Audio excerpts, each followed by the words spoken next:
Good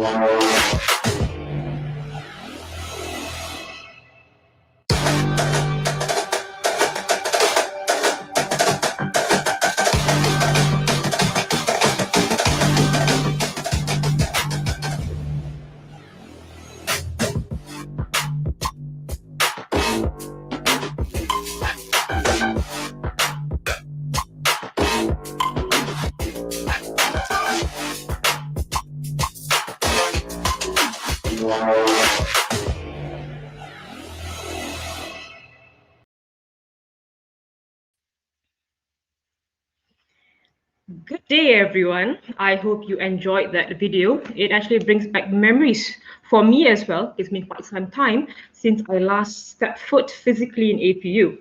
Anyhow, greetings from Asia Pacific University of Technology and Innovation. My name is Yvette, and on behalf of the organizing committee, I would like to welcome all of you to the fifth Global Conference on Computing and Media Technology, GCMT 2021. Thank you for taking the time to join us today. Now, today, exactly 1 year ago today, on the 15th of July 2020, I welcome all of you to the first ever virtual GCMT. Now, at that time, I'm sure all of us thought that it would be a one-off thing and never to happen again, that we would get back to a virtual version, a physical version this year in 2021. Unfortunately, that isn't the case because COVID is still going strong in the world, especially here in Malaysia. And my heart truly goes out to all the frontliners who have been sacrificing everything just to keep us all alive. Now, if we all take responsibility and play our part well, I believe COVID can be controlled and will eventually die out. So, in line with being responsible and playing our part, we are here again in 2021 having a fully virtual conference for GCMT. So, wherever you are right now, whether you're in the office, at home, in the hall, on your bed, in the kitchen, you know what? We are not here to judge you. We are just really glad that you decided to come and spend your time here with us today. So feel free to leave us a comment, share, ask a question in the comment box whenever you feel like it. We will love you for it. Okay, so a little bit of introduction on GCMT. So GCMT 2021 is a global forum for researchers and practitioners to present and discuss their most recent innovations, trends, results, experiences, and concerns in several perspectives that cover but are not limited to the current areas of importance in information systems and technologies. So this is our fifth installation of GCMT, and over the years, the number of submissions has steadily grown, with more than 250 papers submitted this year from over 15 countries. So I would say this is a very positive response, and maybe, just maybe, that being in lockdown due to COVID, having a little more free time than usual, has had something to do with that. Okay, so to kick things off, allow me to welcome a very beloved and a very well-respected figure in Asia Pacific University. He is the Deputy Vice Chancellor and Chief Innovation Officer at Asia Pacific University of Technology and Innovation, Professor Dr. Engineer Technologist Vinesh Tiruchelvam, to say a few words. Professor?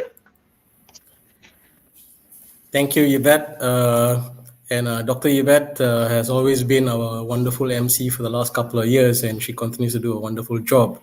And I've always told her that if she does do want to move on with a second career, MC would be the second career option, I guess. Good afternoon and welcome to GCMT 2021, everyone. It's our fifth year running, and this time around, just like in 2020, we are hosting it online. GCMT, as what Dr. Yvette mentioned, is our ICT-focused conference which streams and stresses on computational and multimedia with innovation and technology surrounding it as per our vision, mission, and goals at APU. I'd like to also take this opportunity to thank the chair, Daniel Margo, a very good supportive role also by Edwin Samiraj and the working committee behind the scenes who have worked to bring this conference to meet the objectives and outcomes as desired. Now, APU is also blessed to have a renowned keynote speaker.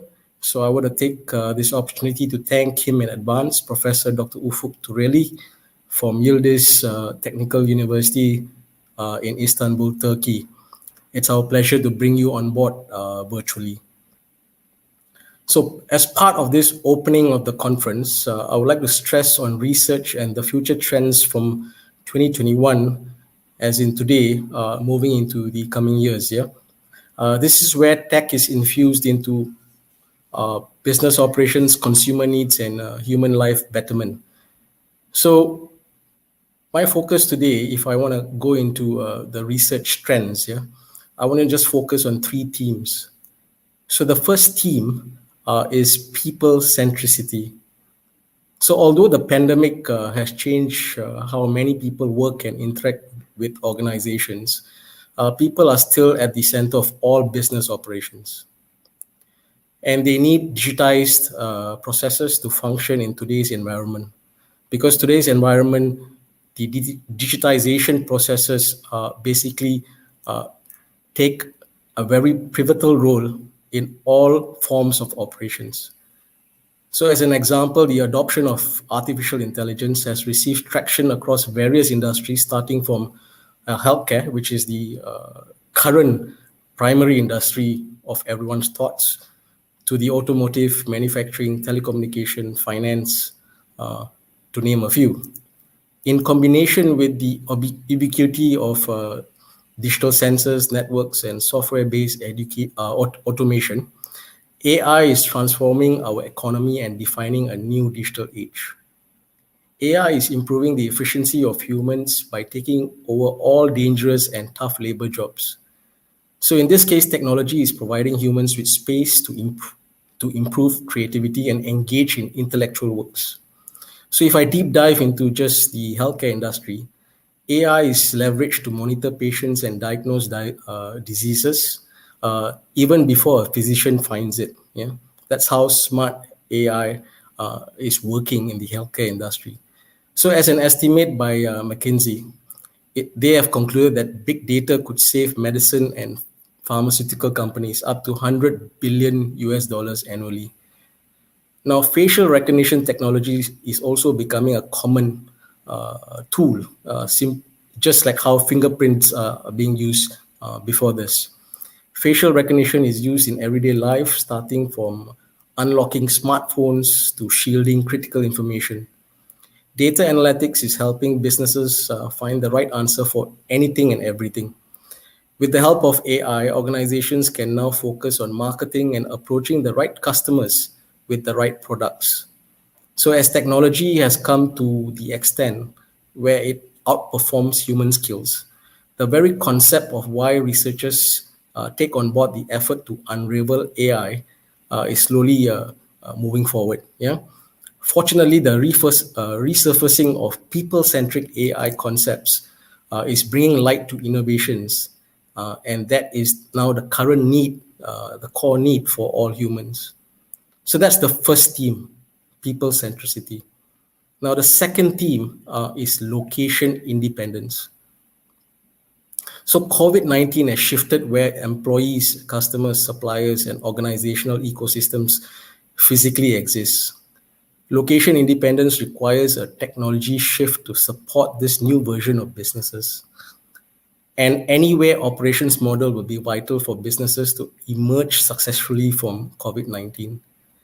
At its core, this operating model allows for businesses to be accessed, delivered, and enabled anywhere, where customers, employers, and business partners can operate in physically remote environments. Now, this model for anywhere operations is digital first, remote first. And as an example, banks are mobile only, but handle everything from transferring funds to opening accounts with no physical interaction whatsoever. So digital should be by default at all times. It's in usage at all times.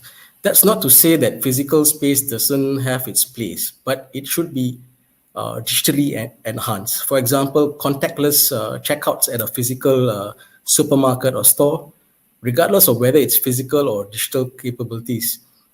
The seamless delivery is the optimum objective of location independence. Now, the third theme I want to focus on is resilient delivery. So, whether a pandemic or a recession, the volatility exists in the world. Yeah, organizations that are prepared to pivot and adapt will weather all types of disruptions. Automation is not a new technology. Many companies are already employing a degree of automation within existing businesses, such as their billing and payment systems, data cleansing, and customer service portals, to name a few. So with a new team, right? For example, robotic process automation (RPA). This software spending is expected to reach 2.4 billion US dollars by 2022, as it is a very common method of automation that is already being used across many industries. You might already be aware of the benefits and drawbacks of automation when implemented under normal circumstances. However, these benefits are more pronounced in the current climate. So if you use a comprehensive automation strategy, you can not only navigate the current crisis, but also better prepare for the unexpected disruptions in the future. Right now, businesses have had to shift to a largely remote workplace, and the workforce as well is already remote. As such, having strong automation strategies in place can facilitate critical business operations that would otherwise not have been possible under social distancing restrictions. So these are the three themes that I would like to stress on. Firstly, the importance of people centricity. Secondly, the emerging of location independence. And lastly, resilient delivery. These are the three themes that will be in focus, not only today, but in the coming months and years to come. I would like to, at this point in time, wish all the participants for the conference. I was made to know that there are 216 papers submitted for the conference, which is again the highest number of papers submitted to a conference at APU. And today, GCMT is our third conference for the year and the final one. GCMT has always been a big contributor to publications for APU. We'd like to thank all the APU academic staff who have submitted papers, and also the external papers that have come within Malaysia and also the Philippines. Yeah. So I'd like to thank the working committee for a wonderful job. And over back to you, MC Dr. Yvette, for further processing of the GCMT today. Thank you, Prof. Vinesh. That was a wonderful inaugural opening. Thank you. And now we will actually move on to our next exciting session, which is a keynote session. So for this session, we have Professor Dr. Ufuk Chureli.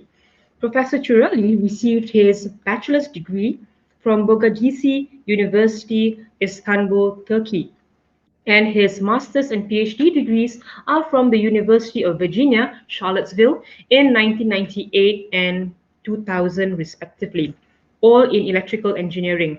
Since June of 2015, he has served as a professor and director of the Telecommunications Science Branch, with 10 faculty members located in the Department of Electronics and Communication Engineering, Yildiz Technical University, Istanbul. He has published numerous journals and conference articles on scalable and robust wireless networks from physical layer to network layers. Professor Chureli is a member of the IEEE Communication Society and has served in technical program committees for various conferences. He is on the editorial board of the Elsevier Physical Communication Journal and an associate editor for the IEEE Transactions on Vehicular Technology. So today he will be speaking on a topic entitled Optimization of Medium Access Protocol Design for vehicular networks. Professor Chureli, over to you. Many thanks, Yvette, for your introduction. As in the keynote speech, I will be talking about vehicular networks, but my speech today is also on a cellular network, so I hope that it's a smooth speech, and I hope it's everybody can follow. I would like to, at this time, go over my presentation, and I would like to thank the people in my department, and especially in my communications branch. Much of this work was done with one of my students, who's now a faculty member in our branch in Yıldız Technical University, Dr. Şahin Şah, and we've been looking at vehicular networks. I'll summarize the current status and what I think can be done. I'll show some works we have done to make this vision of vehicular networks that satisfies requirements. I would like to run over that, and I'd like to take on questions after this talk. Now, I would like to give some overview of vehicular networks. What are the applications? What are the current standards? What are the challenges, and what are the characteristics? The current standardization for the medium access control is centered on 802.11, which supersedes the previous 802.11p protocols. I'm going to talk about some implementations of these protocols. These protocols have been developed for the last 20 years. And most recently in Europe, Volkswagen Golf, the 8th generation, is equipped with an 802.11p radio. Then I'd like to talk about some modifications that we have done at Yıldız to these standards to satisfy constraints, because I'll show you that there are certain issues still. One of them is collaboration based MAC, and the other one is receiver assisted MAC. Now, in many countries, there are many crashes. In the United States, these are more well documented, on the order of 6 million crashes, and every year approximately 50,000 people die, and 3 million people are injured in traffic accidents. And the total cost is approximately $230 billion in the United States. These are very well documented. You have similar numbers in other countries and developing countries. I believe in Turkey, our death number is nearly as high as the United States. So the safety is number one concern in the United States Department of Transportation, and therefore there's a urgent need for intelligent transportation systems, and those systems require communication. I'll basically give you some more information, but to give you an idea, what if you had, while you were driving, you had assistance in the sense that you had some audible alarms, like there's an intersection ahead with a red light, there's a stop sign ahead, and that's you have to stop in 2 seconds, or it's unsafe to merge left. So that you could create some kind of visual topology of vehicles around you. And this is beyond cameras, radars, lidars, etc. You would have some automatic sensing of your surroundings, and you could also use these for automatic parking, etc. These are not science fiction, and these are things that vehicular communication can definitely help. So moreover, how powerful would that be if you could have multiple vehicles that could cooperate to do seamless things like, merging lanes or splitting lanes in a cooperative fashion. So there are two different types of applications for vehicular networks. One of them is safety applications, and as shown in the picture and in the previous slide, things like sharing information such as traffic light condition is one such application, and those applications are time critical and time sensitive. These would be such so that you would avoid collisions. You would have cooperative driving, meaning you could form lines. You could form you could cooperate merging and splitting, as I said before, as well as you could be drafting behind vehicles. You could be you could be spacing vehicles much more closely than currently possible. You could be giving emergency warnings. You could be giving accident prevention warnings. You could also give road condition information, and you could also share emergency electronic brake light identification, so that if as soon as a brake is applied in a vehicle in front of you, this could be transmitted to other vehicles so that you could coordinate them to brake in a synchronous fashion. And you could also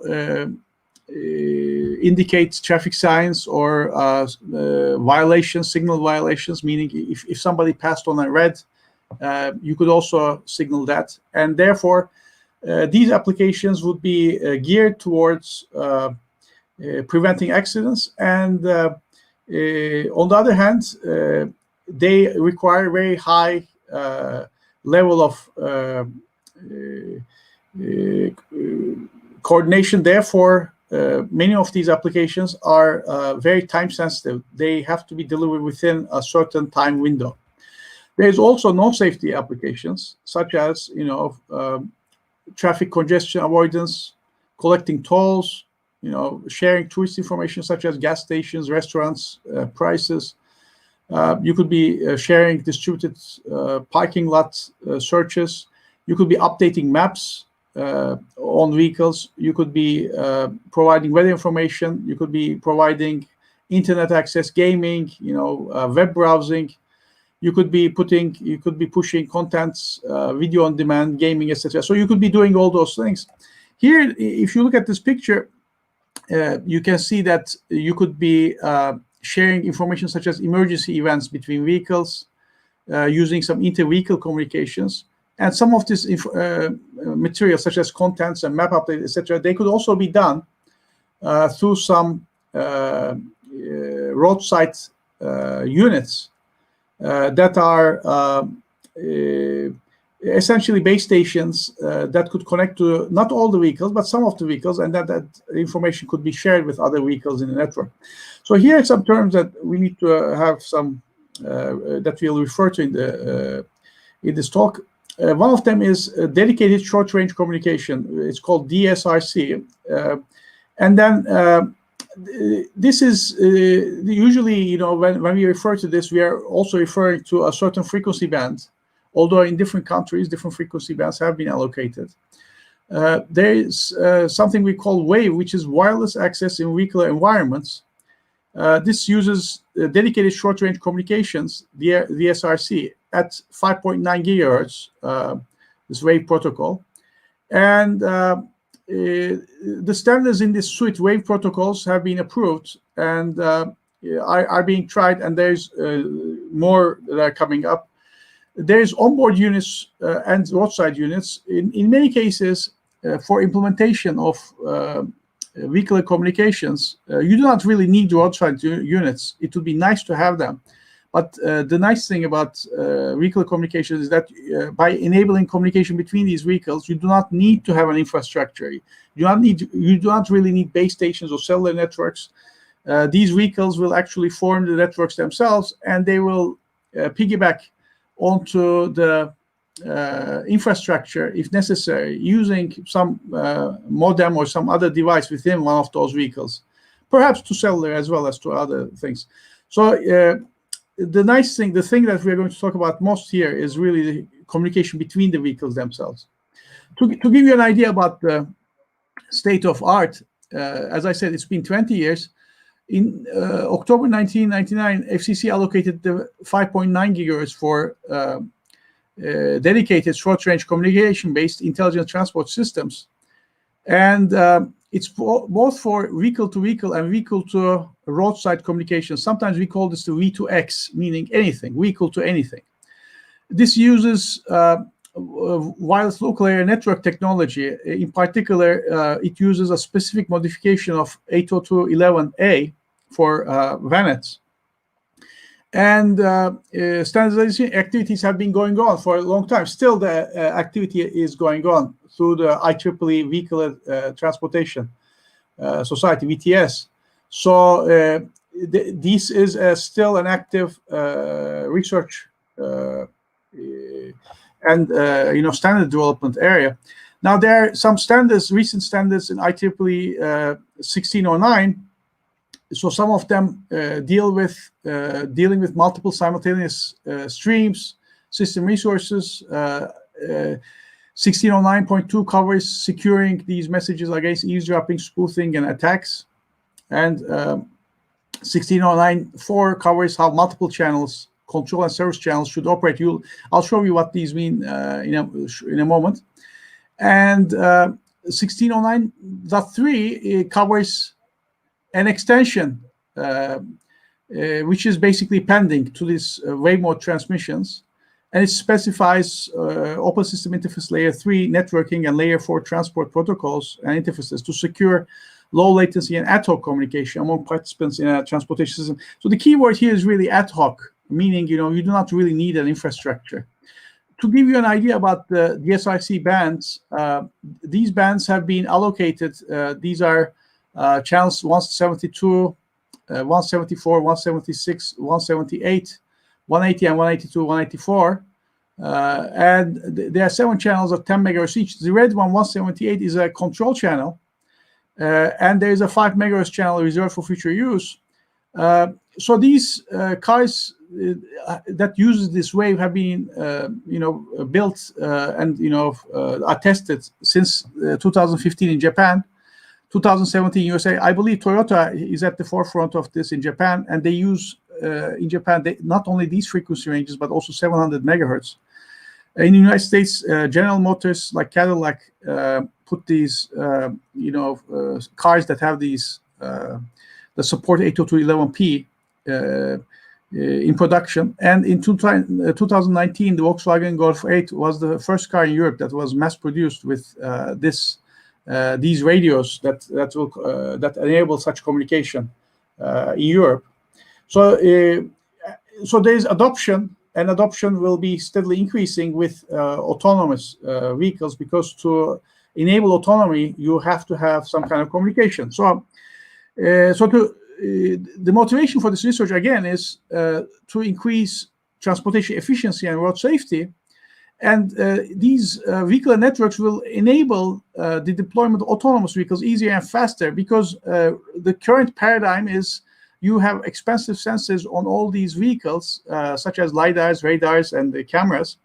And as many of you know, some of the sensors suites are now being dropped. For example, Tesla just dropped LiDAR in their and radar also in their cars, and now they rely extensively on cameras. And the cameras themselves are not sometimes sufficient or different types of environments. And it's much better if you could basically be sharing some information and not rely on just your own camera on this vehicle. So by communicating, you'll be able to share this information, and you'll be reducing your dependence on expensive sensors. So this is a main motivation. So the simple idea is that we have an inter-vehicle communication, vehicle to vehicle, as well as communication between vehicle infrastructure. And this could be accomplished in any number of ways. To remind you, we have safety messages in the system, which are of different nature than non-safety data messages. And we have to be able to support both. So both, they have different requirements. There are different classes of traffic, and we have to do that. Now, the 802.11p standard It's outlined by the IEEE. And as I showed you, 75 megahertz spectrum has been assigned. And later, this 802.11p has been incorporated into the IEEE 802.11. So the IEEE 802.11 standard now has superseded the 802.11p. So in this discussion, I will also talk about how this 802.11, the new standard, compares with 802.11p. What can we do in the existing standard, and what can we do beyond the standard? Okay, so that's the thing that we want to talk about. So 802.11 standard uses a distributed coordination function, DCF, to access the media. And to perform different quality of service, meaning different latencies for different classes of traffic, it uses an enhanced distributed channel access function, EDCAF. So what is a distributed coordination function? It uses a carrier sense multiple access with collision avoidance with binary exponential backoff algorithm. In addition, request to send RTS and CTS handshake is designed to get rid of hidden vehicular node problems. So these are problems that you have in wireless local area LANs. But if you use RTS and CTS, you get rid of them. And the key issue is the following. For any ad hoc network, this medium access protocol is one of the most significant parts because efficient and reliable transmission directly depends on this MAC protocol. RTS CTS will, for example, resolve the hidden node problem, which is very important in vehicular safety messages, and especially it will work great if you have messages that are destined for one particular user. But certain applications, such as, for example, broadcast messages, if you have lots of RTS, CTS signaling overhead, may actually be impaired. So we are interested in how these two technologies compare. Now, first, we want to compare DCF and distributed coordination function and enhanced distributed coordination access function for both IEEE 802.11p and IEEE 802.11. We assume ideal channel conditions. We know that neither 802.11p or 802.11 can fulfill the performance criteria of 1X. Why? Because high mobility and relative mobility among vehicles can result in very rapid topology changes with frequent link breakage and unstable communications. So the idea is that you want to have, especially for safety data, latencies that are less than 100 milliseconds. If you have delays more than that, then physically responding to these messages and getting adequate results will be difficult. That's why the standard bodies, the people who are in charge, they want the safety data. They have specified 100 milliseconds as a threshold for what's acceptable for safety data. Now, another thing you can do is for vehicular networks. In many cases, vehicles are traveling at a certain speed together on a roadway.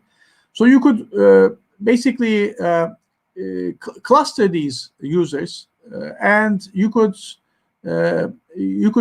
cluster the users, and you could by doing that, you could reduce the delay by limiting channel contention, and it minimizes the effect of high mobility because relative mobility within the vehicles will be low, and you have only a single handover between the cluster head and roadside system, and therefore it basically reduces number of handover channels, and it increases communication reliability. So let's talk about 802.11p distributed coordination function. A station is allowed to transmit only at the beginning of each slot time, and the station must wait a random back of time between two consecutive new packets transmissions if the medium is sensed idle in the distributed interframe spacing time to avoid channel capture. So in the distributed coordination function mechanism, when a packet arrives, it will be transmitted if the channel is sensed idle, and it keeps idle for this distributed interframe spacing duration.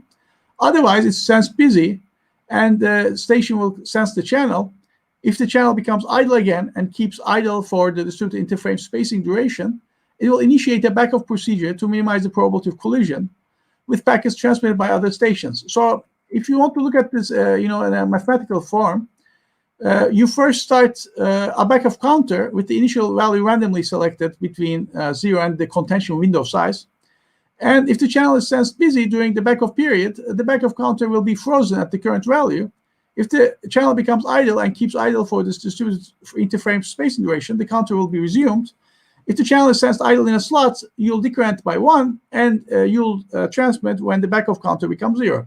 So the idea here is that the larger your contention window, the larger potentially you will be waiting, okay? And so one way to tune this communication is by adjusting your contention window size, and that's what we'll be looking at. So the optimization here will be based on, well, depending on my number of vehicles or depending on my velocity, what can I do? I can only change my contention window. So I want to check whether by doing so I can satisfy constraints. The throughput of this system can be computed. We published on this, and we can also find the delay. We can also compute the delay. And we have looked at a particular setup where the interframing, short interframe is 10 and distributed interframe spacing is 50. The delay is 3 microseconds. The time slot is 30 microseconds. And the RTS takes 26 bytes. CTS is 20 bytes. Acknowledgement takes 14 bytes. The length of the packet is 1,000 bytes. And we looked at the rate of communication is 11 megabits per second. And we looked at the transmission range. The number of vehicles is 100. The transmission range is 500 meters. We assume that the vehicles are distributed arbitrarily on the road. And we look at the main MAC behavior of IEEE 802.11p, distributed coordinate for RANET. And what we see is that as the number of vehicles is increased, when we look at the safety and non-safety messages, we see that the throughput actually decreases with the number of vehicles, which we should expect. And also it decreases with the velocity of the vehicles. Now, another thing that we are interested in is what's the average packet delay for non-safety and safety data. And we see that for 802.11p, for safety data, approximately around 90 vehicles, we are going beyond 100 milliseconds delay. And as the vehicle velocity is increased, we also see that the safety data's average delay is also increasing beyond that of the beyond that of the 100 milliseconds. Now, the fundamental access method of 802.11 MAC is CSMA. So when we look at 802.11, we look at a similar structure. We have, again, we have a counter. We are decrementing the counter, and this we are transmitting the packet when the counter is equal to 0. Okay, and again, we can formalize it in terms of a micro chain. And in this micro model, we can look at what's the transmission probability, what's the packet arrival probability, what's the collision probability. And we can also compute what is the time for a packet to be transmitted. We can also look at the throughput. And we can, again, compare simulation results for 802.11 for VANETs. And again, the same parameters. And here we can see that in 802.11, okay, by tuning the contention window, okay, for a different number of vehicles, we can make sure that the throughput is still pretty good, even though the number of vehicles increased. But what's the trade-off? Okay, what's the trade-off? As this contention window is increased, as the vehicle velocity increases, our performance actually is significantly degraded. But that's not it. That's not the only thing. When we have packet delays, when we are looking at packet delays, okay, we are going to find that the longer contention windows will significantly delay our. So when the number of vehicles is, let's say, 20, and I have a contention window of 256, I'm going to be at 100 milliseconds, which is critical. So the longer contention windows, yes, they do help with the throughput when the number of vehicles increases, but the delay is no longer satisfied in 802.11. In a similar fashion, when we look at longer contention windows, the longer contention window's primary effect is it reduces collisions, and therefore my packet drop rates go down. Whereas with shorter contention windows, we have significant packet drop rates. So we can also look at more sophisticated scenarios where we have some channel fading and capture, and we can also look at what happens as a result of that. It turns out that capture reduces collisions, and that's going to improve your throughput somewhat compared to without this capture phenomena. And the throughput on the safety messages will be greater than that of the no safety messages. So that's good. And but if you look at if you look at the different degrees of capture, obviously, if we can have higher capture ratios, the performance will also be changing based on that. So we can see that capture does help, and different amounts of capture. What's the different amounts of capture? If the one signal is much more stronger than the other signal and can override that based on fading conditions, that can reduce contention problems significantly. Now, on the other hand, the probability of errored frames, okay, the probability of error frames will actually has an inverse relation to the throughput. The more frames that you have in error, your throughput will go to 0. And to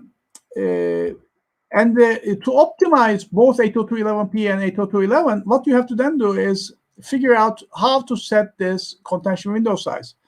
And if you try to optimize this contention window size for both 802.11 and 802.11p, for example,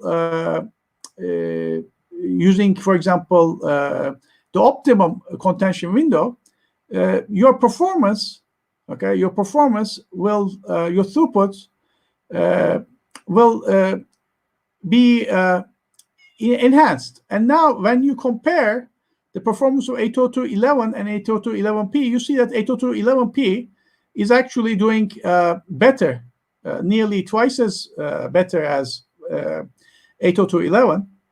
And on the other hand, we can also see that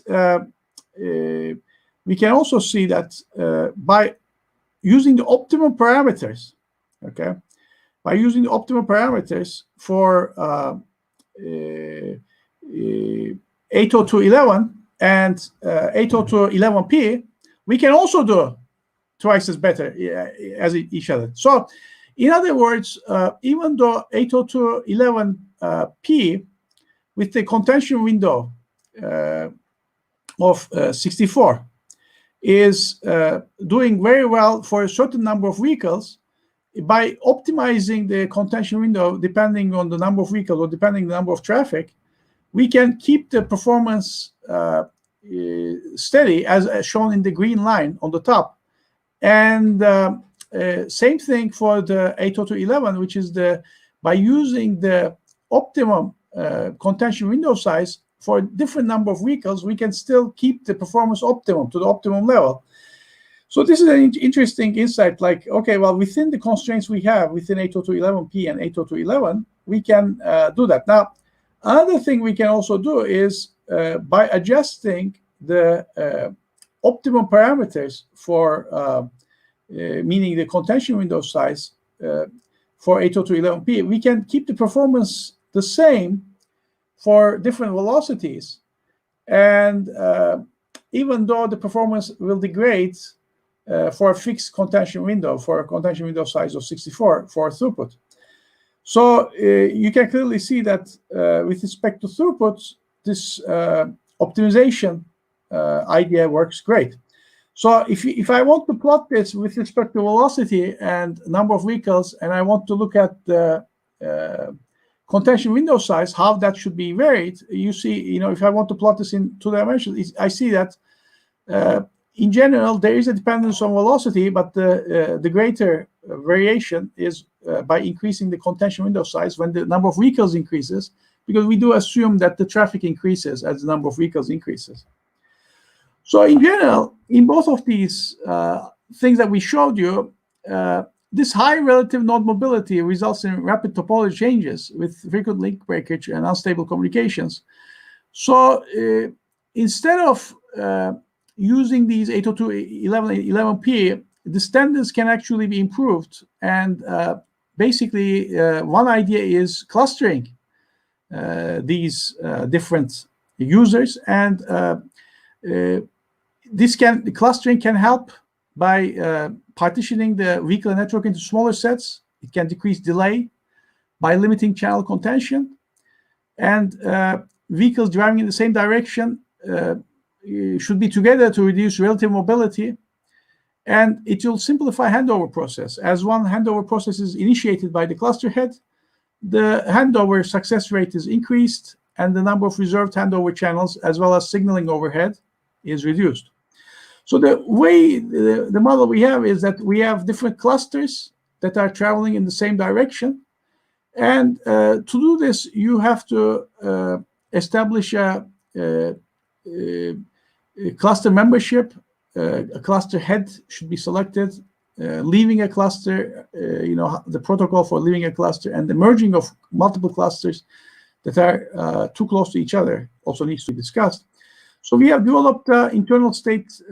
We have developed a finite state machine whose internal state is shown in this picture. And in particular, for safety messages, we have the cluster members sending safety messages to the cluster head using the RTS-CTS mechanism. And the cluster head broadcasts safety messages and waits for acknowledgement from all the cluster members. If acknowledgement is received for all the cluster members, this broadcast is successful, and the safety message will be transmitted to the cluster member whose acknowledgement is not received. And to ensure reliable transmission, acknowledgements are used. For no safety data, it is unicast to a cluster member or cluster head from a cluster head or cluster member respectively. And this could be a cluster head to a cluster member, one cluster member to another cluster member via a cluster head, or one cluster head to another cluster head. So we can do these for safety messages and no safety. The protocol has different handshakes. And when we look at the performance analysis of this cluster-based MAC, we can compute what the packet drop rates and the delay parameters are. In a similar fashion, we can also compare the performance of this system to the 802.11. And the traditional 802.11's delay peaks around, let's say, 7. And as the number of vehicles goes, so for contention window size of 64, whereas a cluster-based MAC, okay, can do a lot better for safety and non-safety data. So we can see that a new protocol, a cluster-based MAC, will actually perform very well if the number of vehicles is, let's say, above a certain threshold. So if you don't have too many number of vehicles, 802.11 and 802.11p, they perform well. Now, we can also say, okay, well, what if we wanted to optimize the cluster-based MAC for different types of traffic? Well, you could also do that as well. So you could also have different contention window sizes of cluster-based MAC, and you could also have different performance levels. Still, all of them still better than that of the traditional medium access protocol. So what's the lesson to take home is that there is still room in these dedicated short-range communication systems for new protocol designs. And why is that possible? Because many of these radios that are currently deployed, they are very smart radios, and the adjustments to the protocol 802.11, 802.11p that we are talking about, they can easily be incorporated because they are not very difficult things to do within the current space of smart radios that are being used. In many medium access controls, the radio's medium access parameters and also sometimes the mechanisms are actually controlled using what's called a soft medium access controller, meaning it's programmable. So it is conceivable that what you're proposing can actually either be incorporated into the standards or they could be incorporated into the vehicles by the manufacturers themselves. So, so the results here are not just in terms of throughput, but also in terms of normalized throughput, which takes into account packet drops, etc. But the important thing is that both safety and non-safety messages have much better throughput using CB-MAC, and the delay in the when we look at traditional MAC is, as we showed before, 802.11 beyond 20 vehicles with a contention window of 64. This protocol no longer satisfies the 100 milliseconds delay requirement, whereas in the proposed technique, we have a trade-off. For safety data, we can actually bound the delay within a certain fraction of the maximum limit. Now, 100 milliseconds is currently the established standard for safety data, but some people claim that for faster and more efficient use of transportation systems, the delay should be even less than 100 milliseconds. So you can see that cluster-based MAC allows you to do that, irrespective of the number of vehicles. So to optimize that, we could also use, we could also try to see, the contention windows. We could also see, as you can see, we can optimize this cluster-based MAC so that for safety data, the delay is much less than 100 milliseconds. So there's a certain, if you wanted to compare the time consumption of running 802.11 versus the contention-based MAC, for respect to, is the protocol too difficult to do? Does it take too much time? No, the protocol actually is more streamlined. The protocol proposes more streamlined than the current 802.11 protocol. Now we can also have a cooperative MAC protocol using the receiver MAC protocol. So this protocol basically cooperates by having users cooperate by in the delivery of safety messages through the control channel. This is not acknowledged in 802.11p. So if there's an unsuccessful transmission of high priority safety messages due to collision with other packets, we cannot identify those. So the sender should recognize the packet is successful transfer to receiver or not. So in the proposed technique, there is a NAC, negative acknowledgement. And for non-safety data, it consumes large amount of bandwidth. If the main channel from the sender to the receiver is unreliable, but other neighboring nodes have a good channel state to both the sender and the receiver, then neighboring nodes can relay a packet to the receiver. So the transmission rate of non-safety data will be improved. So that as cooperation introduces complexity and signal overheads, it may not be beneficial or essential at all times. So you should not have unnecessary cooperation. So here we have two transmission modes, which are direct transmission and cooperative transmission modes. So if there is the algorithm is that if the source and the destination are not within the same set, then somebody will be helping them. Otherwise, direct transmission will be accomplished. So the channel access in the cooperative MAC is when vehicle has a packet transmit, it starts to sense the channel as before, and it does a backoff, and when the backoff becomes 0, it transmits. For safety messages and non-safety messages, the handshake, the 3-party handshake is shown, and then you have to also find the optimal helpers, and to find the optimal helpers, you find the helper who has the highest signal to interference noise ratio among all helpers.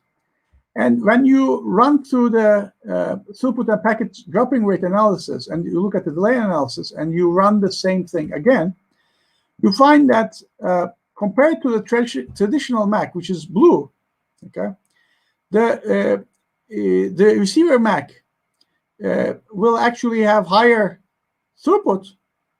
The receiver, cooperative MAC will have higher throughput, and it will also have a lower packet dropping rate compared to the traditional MAC for different window sizes. Okay, so you can have window sizes of, let's say, 16 with the triangles. Okay, or you can have a traditional with red with squares. Of course, the packet dropping rate easily goes to 1 with a short window size with the traditional. But as you can see, for the same window sizes, the cooperative initiated one has lower packet dropping rate, which is good. Now, if you look at the packet delays with respect to the traditional and with respect to the traditional MAC with safety messages and non-safety messages, you can clearly see that as the number of vehicles is increased.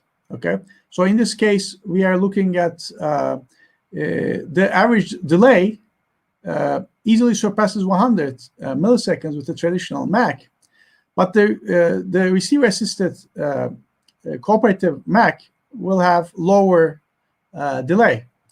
Now, in a similar sense, when the velocity increases, the performance of the cooperative MAC will be better than that of the traditional MAC.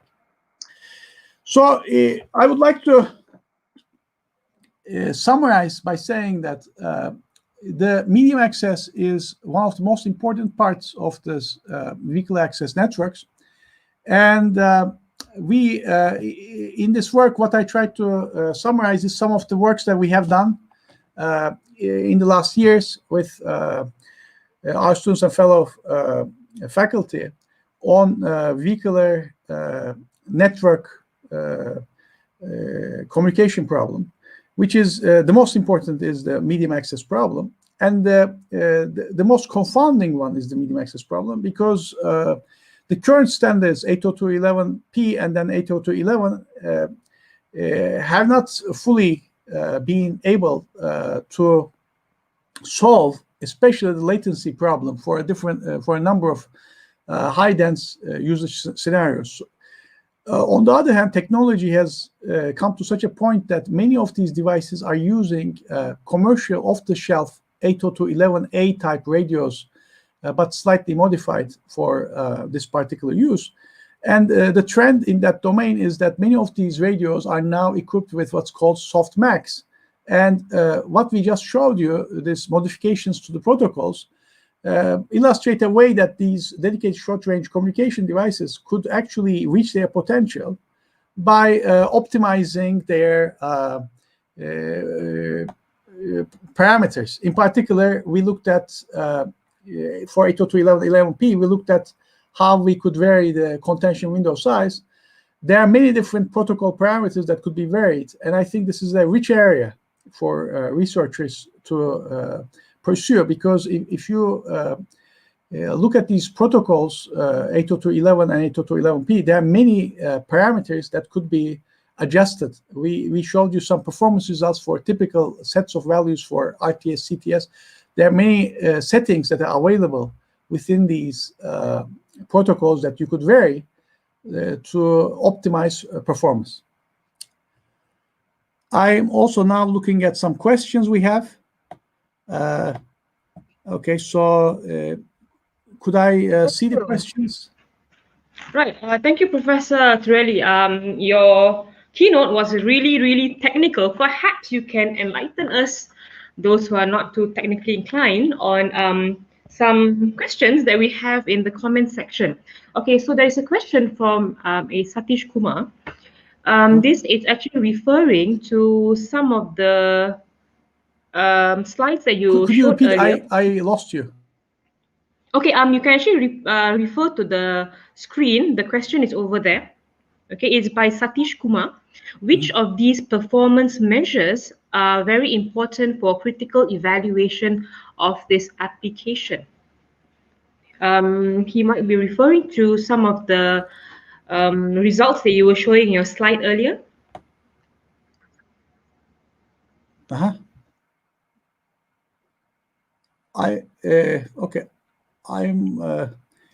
Could you repeat that? I apologize. I lost you while you were speaking. I think we lost the transmission was lost. Could you please repeat that? Okay, all right. So basically, what you have given in the past 30 minutes or so has been really, really technical, and it tells of your work theoretically, right? So the question actually poses a bit of a practical approach. What are the performance measures which are important if we were to critically evaluate this application? Well, there's another question I just noticed within the ask questions within the comments. So let me just also take that into consideration. This is vehicular networks are, if you may say, they support multiple classes of traffic. But in particular, the safety messages, which relate to, lane assist, emergency and other kind of emergency brake and those other kind of messages. Currently, it's accepted that those messages should not be delayed more than 100 milliseconds. So the main, your main objective is that you should not have delays more than 100 milliseconds with respect to the safety messages. Now, anything that comes on top of that is a bonus. That is, if you notice, for example, the throughput.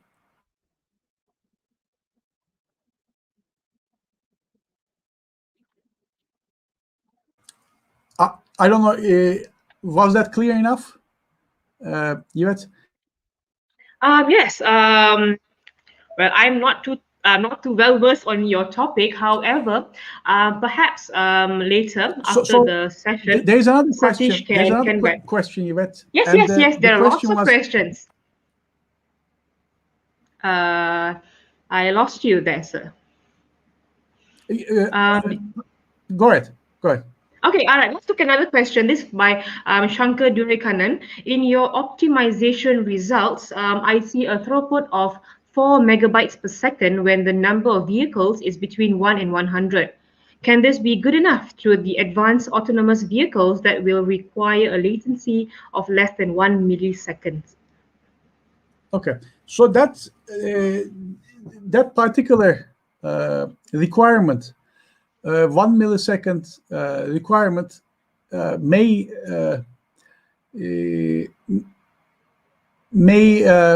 be perhaps accomplished one day. Okay, but right now with the current DSHIC, it's nearly impossible for that kind of.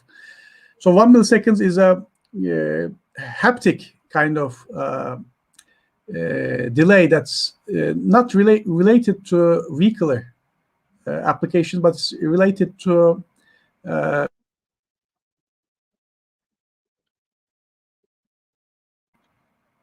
for vehicular networks.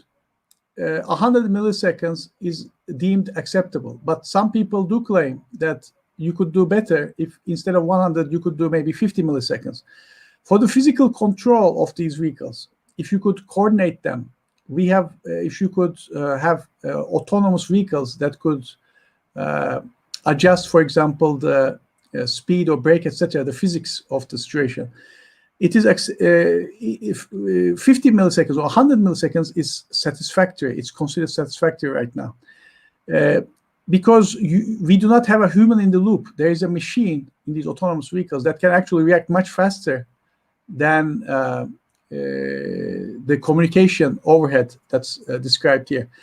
The reason that we are interested in these kind of systems is particularly as in some case as a stopgap until maybe the next generation of communication hardware becomes available. For the last 20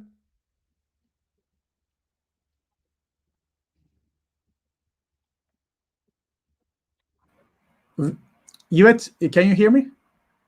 Yes, I can hear you, but it seems that you have frozen. Okay, all right. I see you moving again. There might be a slight lag earlier. Let's do one more technical question, again by Mr. Shankar Durekanan. You can have a look over there. Is the MAC layer architectures or protocols heading to an AI-infused, adaptable software-defined architecture to fulfill the throughput latency requirements of ultra-dense vehicular communication? What is the direction of vehicular communication towards 2030? It's a long question. I'll give you a minute to digest that.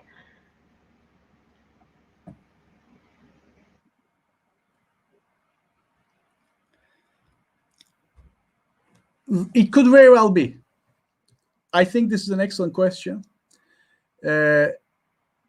I'm not ruling that out. I think that will probably happen. Our results are preliminary, and I think that it is possible that future devices will have.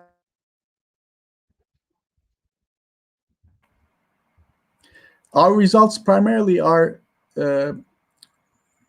what can we analytically do within the context of medium access control. What can be done? Can we show some analytical results? But I think that it's true that in the future, I believe that these vehicles will have to optimize various parameters, not just one or two parameters, but maybe many hundreds of parameters within that system in an autonomous fashion. How that can be done could be AI. My feeling is that it's not going to be a standalone AI, but it will have to be some kind of collaborative AI, like a game theory-based AI, because they'll have to figure out how to adjust these parameters in such a manner that it's beneficial for all and not just for one. One of the difficulties of medium access control parameter selection is the following.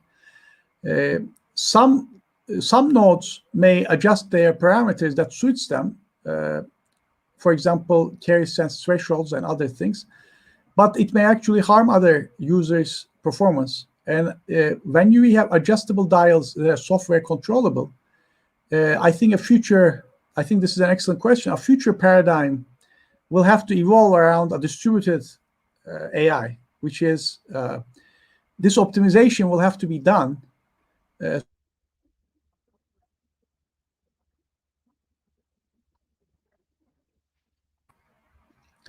And I think the direct vehicular communications towards 2030 will go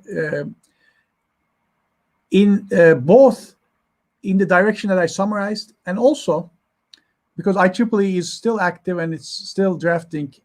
And as I said, there's a lot of interest in open standards based. IEEE is open standards. Everybody can adopt it. And whatever I basically showed you is also open research.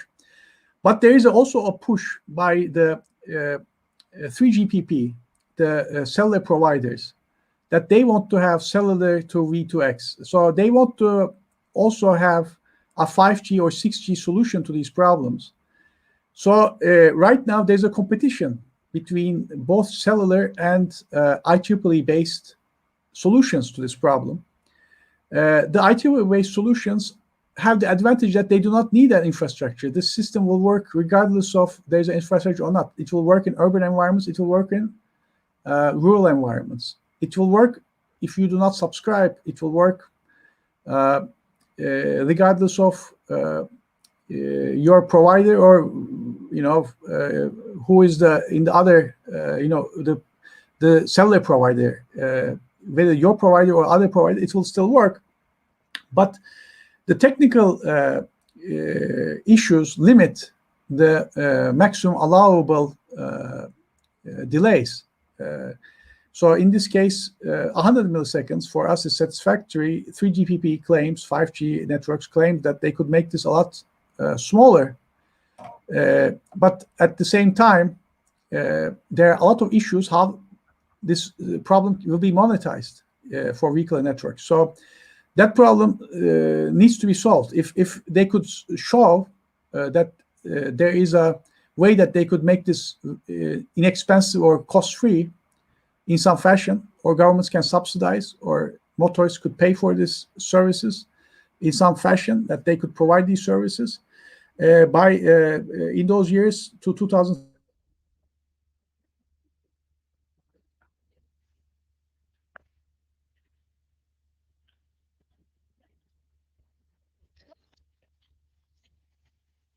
Can you hear me, Professor? Yeah. Okay. Thank you, Professor. One more question that we have on the strategy for application. So cellular is too strong and advanced compared to IEEE. What is the strategy of IEEE to compete?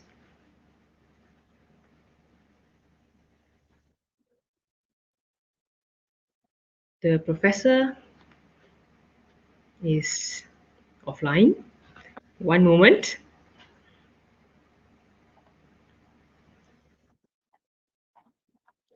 If you've got a question, anything at all that you want to ask, that you need any clarification on about the topic, do post it into the chat, and Professor Turelli will get back to you when he can. Right now, he's a bit unavailable, not sure what's happened. It happens sometimes. Sorry, Yvette, I missed you quite a bit. I'm actually on a cellular network right now, and all these promises about all this excellent signal quality and all those other things with respect to cellular networks, I take it with a grain of salt, because these companies will always manipulate the results. They will always manipulate performance figures. Whereas, the other side, it's very local. The decisions are local, the communication is local, and it's based on simple physical facts of being proximity to each other. So, yes, I think you were saying something about the cellular being strong. Yeah, so there is a question about that actually. When the cellular is too strong and advanced compared to IEEE, so what's the strategy for IEEE to compete? Well, I think the strategy for IEEE is leveraging all the things that are done in terms of the Wi-Fi world. If you look at the history of vehicular communications, the way it was developed, it basically piggybacked on 802.11 development. And 802.11 development is continuing ever so. I mean, right now, 802.11 is also within 6th generation. Right now, the vehicular systems that we are talking about are primarily using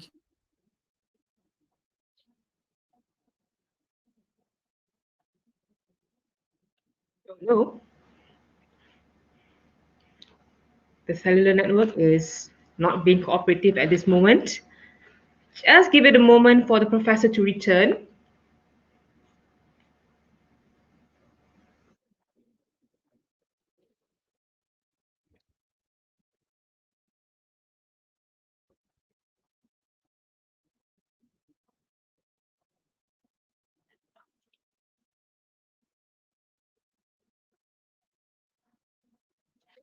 We've got an opinion on the matter. Okay, so we're talking about vehicular technology as well as telecommunication in vehicular technology. If you have any research that you've done recently or in the recent years, perhaps you can share your experience in the chat. This is just so that we know that you have some experience, you have something to share. We can always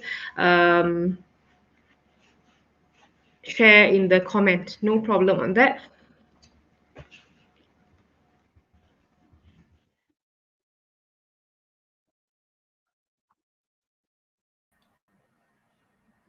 Yeah, I lost you.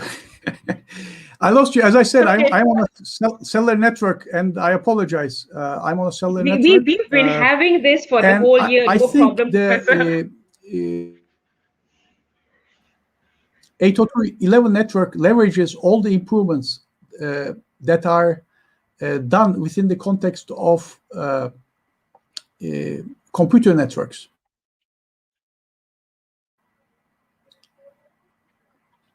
And I think that it will still be a worthy competitor to cellular networks. However, we need to work on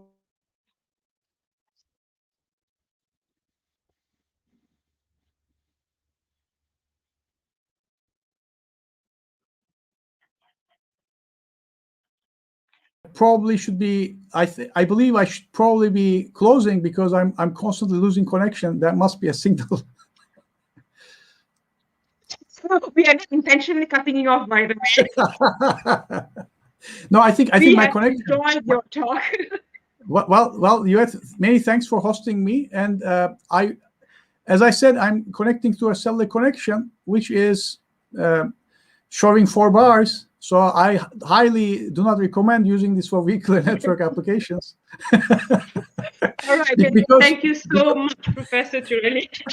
All right. We understand thank you so much, it's a problem that we all have been having for the past 1 year, being working from home, having connection problems, being on the cellular. It's okay, we understand. However, since there are some questions that we have not addressed yet, okay, we will not prolong your suffering any further. We will not have you disconnecting all the time. So we will end here. However, if you don't mind, perhaps you, in your free time after this, perhaps you can address the questions that has been posted in the chat. Okay. Well, if you have the time to do so. There is no hurry, no urgency for it. So there are some questions there that the viewers would like some, insight on it. So with that, thank you very much, Professor Tureli, for spending the past 1 hour with us, sharing your knowledge and sharing with us all your work that you've done so far. We appreciate it. And for now, thank you so much for being here. We will proceed to closing the GCMT opening for this year. Thank you very much for. Thank you, Matt. And I thank everybody in the organization for the conference. And I believe this will be a great conference. I believe that the inaugural was to the point, and I hope that we can all learn from each other in this conference. Thank you so much, Professor Tureli. So one thing that we can take away is do not be on cellular, just in case for disconnections. All right, so thank you very much for being with us for the past hour and a half. I'm glad you stayed with us, you shared you asked some questions, and that's it from me for this year. Hopefully, if we do work together, play our part, be responsible, social distance, wear our masks wherever we can, get vaccinated, of course. Next year, you will be able to physically hop on a plane, fly to Malaysia, and I'll see you at APU next year. Thank you very much. Have a good evening. Goodbye.